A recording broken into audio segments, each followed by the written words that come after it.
Labubus, those unholy, cute, elf-like creatures with gumdrop eyes and goblin energy, seem to reach through our phone screens and whisper directly to that ancient, lizard brain part of humanity still clinging to the thrill of cereal box prizes. For the record, I don't own a single Labubu, but I'm fascinated by the craze. There's a reason people fall into the rabbit hole. The psychology is textbook.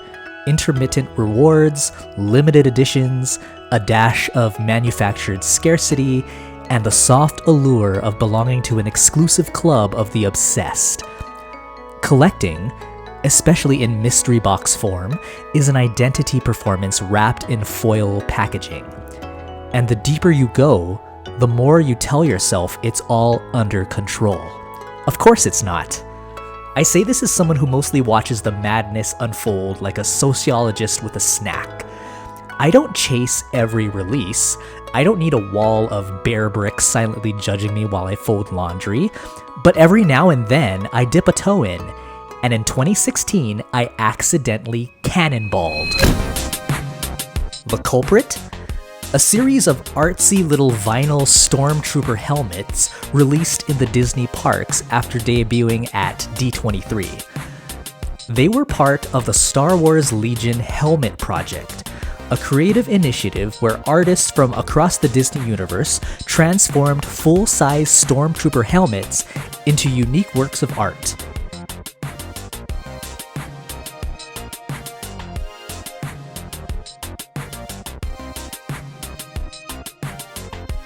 The collectible versions, standing at a modest 2.5 inches tall, were sold in blind boxes. Naturally, they had big vinylmation energy, mysterious, overpriced, and aggressively charming. 8 designs, $12.95 a piece. Or, if you hated budgeting, $207.20 for a tray of 16. Purchases were capped at 2 trays per guest, because nothing revs up collector panic like a polite restriction. I bought a few, then a few more. Told myself I was just trying to get the one that looked like a watermelon.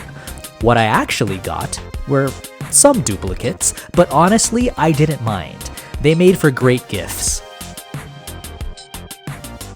These little helmets had cracked the code.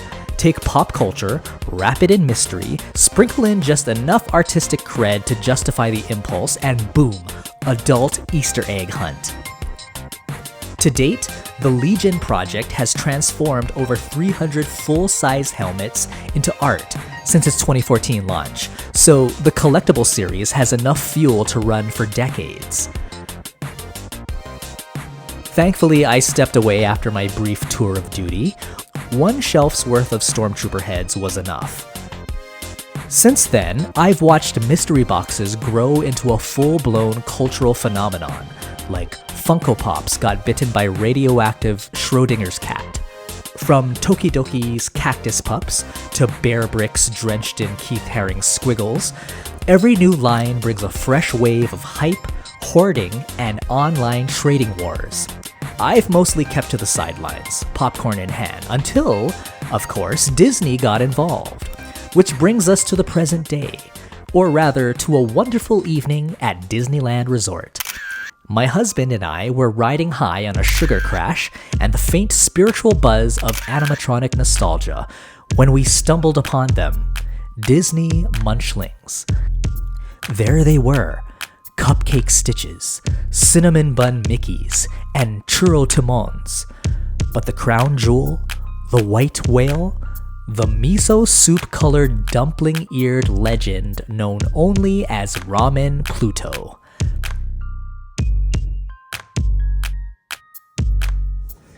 Hey guys, we just got back from our first day at Disneyland, and I usually don't do this, but I bought a blind box. It is the Disney Munchlings blind box. Alright, so I only got it because I want this Pluto. Look at him! It's a ramen! I don't really think any of the rest of these look good, and knowing my luck, we're not getting Pluto, but let's see. The packaging was devilishly innocent. pastel boxes with no hint of the treasure or torment inside. We bought 2, then 4. We had amassed a small bounty of flattened boxes. But did we get Ramen Pluto? The hotel room looked like a crime scene where hope had been repeatedly disappointed. We were on a mission, a noble quest, a quest for Ramen Pluto, the starchiest of good boys.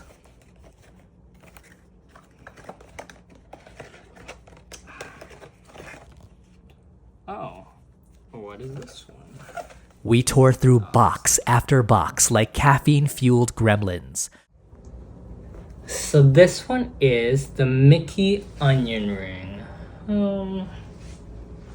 It's cute, I guess, but yeah, that's why I don't do these things. Onion ring Mickey Mouse? Got it. Yogurt dipped pretzel Jack Skellington? Check. But Ramen Pluto? He was the one that got away. The plush that haunted our dreams. Elusive, mythical, coterie scented. After demolishing every box we brought back to the hotel room, our tiny shrine to consumerism, we were left empty-handed. The air was thick with the scent of despair and artificial cupcake fragrance. But then, a plot twist. We had one final box. A humble, unassuming survivor purchased in a last-minute why-not impulse as we left the gift shop. We brought it home like a cursed talisman. The box sat on the counter like Chekhov's gun. It had been through airport security, 3 baggage handlers, and a mild turbulence. Surely it contained nothing but shattered dreams and yet another duplicate. Our expectations? Non-existent. Our hearts? Hardened. We opened it with the slow resignation of a Greek tragedy. And then, bam!